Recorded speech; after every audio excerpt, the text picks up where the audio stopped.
Direction tout de suite le palais présidentiel. Ce mercredi, en Conseil des ministres, des décisions majeures ont été actées. Parmi elles, la création d'un collège d'enseignement militaire supérieur au Burkina Faso.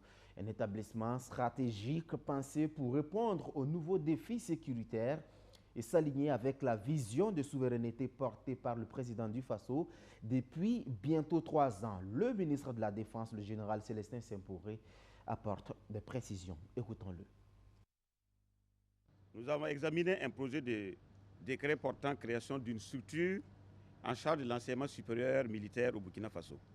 Il s'agira donc de l'enseignement militaire supérieur du premier degré, communément appelé école d'état-major, et de l'enseignement militaire supérieur du second degré, communément appelé école de guerre. Le constat est le suivant.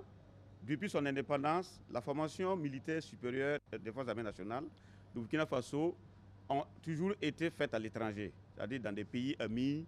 Donc il est grand temps pour le Burkina Faso d'assurer la formation supérieure de ces éléments de forces de défense et de sécurité.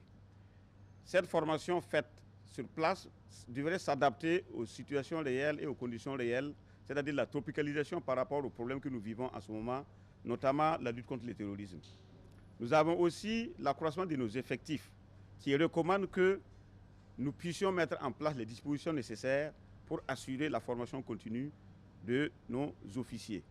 Cela nous permettrait donc de former localement une élite militaire dotée de compétences en stratégie, commandement, gestion de crise et géopolitique, d'adapter les curricula aux réalités sécuritaires nationales et sous-régionales, de renforcer la souveraineté du pays en matière de formation militaire de haut niveau, de promouvoir la recherche en sciences militaires et en sécurité.